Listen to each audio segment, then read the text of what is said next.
Hello folks, my name is Matt, I'm from voicehacker.co.uk, and today we're just going to look at a little practice paragraph on the TH sound for English pronunciation. So you can come get lessons with me at matt@voicehacker.co.uk. We do lessons over Skype, yeah, you know the whole jazz. So let's get started. So we're looking at BBC News, and what we're going to do is just go through, highlight this whole thing, and look for any TH sounds that come in. So I'll read it out. PM Theresa May makes case for our precious union, BBC News. You'll notice that this TH just up here, Theresa, is actually a hard T. That's in words like Thailand, Theresa, and Thames, like the Thames River, right? But every other single TH here is going to be one that we're going to have to say a the or th on, which makes things trickier. Prime Minister Theresa May, there you go, another one, has called on her fellow Conservatives to continue loudly and clearly putting the case for the precious union of the UK.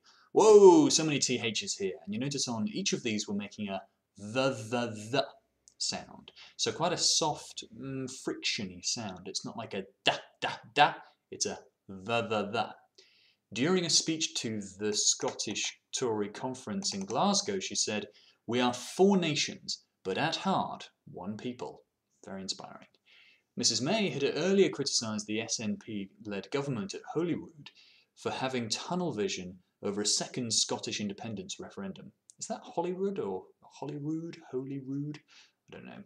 The PM insisted that logic and facts were on the side of the UK. Right, so far so easy, right? We got the, all this kind of stuff, and one rogue that right there. But let's see what else is coming up. Scotland's First Minister Nicola Sturgeon has maintained that a second referendum was highly likely because of Brexit.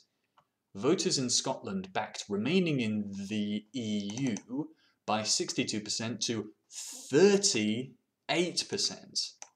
Boom! There we go. That's a tricky one. 30. You don't expect it in the numbers, do you? You know, you expect it in the words because it's like TH, TH, TH. But now we got a cheeky little 3 just there. 38%. The UK as a whole voted to leave by 52% to 48%. On the issue of Brexit, Mrs May told the conference that she was determined to ensure that we leave the EU as one United Kingdom and prosper outside the EU as one United Kingdom. Nice. Feeble and incompetent. She began her speech with, this is always a horrible one, this word, because when the THs are at the start, you kind of get it. When they're in the middle, you kind of get it. But when they're at the end, they can go horribly wrong. So you think of words like teeth, with, and truth. They all fit into this category. Scathing attack on Labour in Scotland. Mrs May said for too long a feeble and incompetent Scottish Labour opposition did nothing, now we're kicking off, to scrutinise the SNP for their failings. Okay, we're getting a bit of variation now. An SNP government interested only in stoking up endless constitutional grievance and furthering their opposition with independence, God, these are horrible, at the expense of Scottish public services like the NHS and education, was given a free pass by Labour. The address had a strong pro-union theme. Another nice one there. Mrs May said the UK, oh my god, that's literally a typo on the BBC, this isn't me.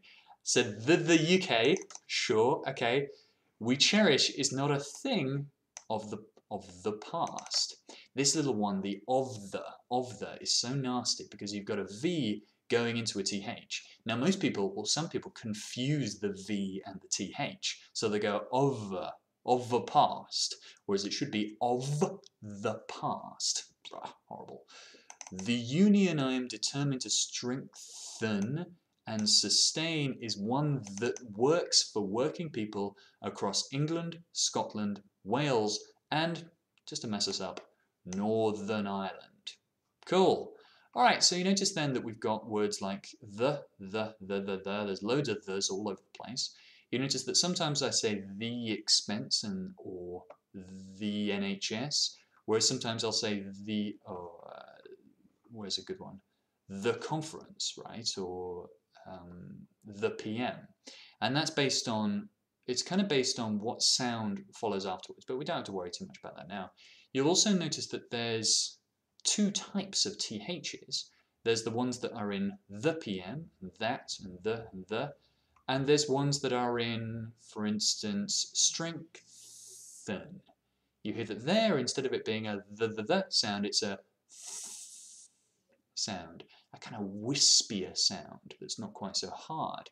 So there's the difference there basically is one of them is voiced and one of them is unvoiced. So if you take a finger and place it on your larynx, you can go th, just like in that, and you'll feel that there's vibration there. Whereas if you go strengthen, you can feel that on the TH there, it's kind of a bit wispier and there's no vibration on your hand. That means that that one is unvoiced, but the one we want to use, well, actually, either is fine.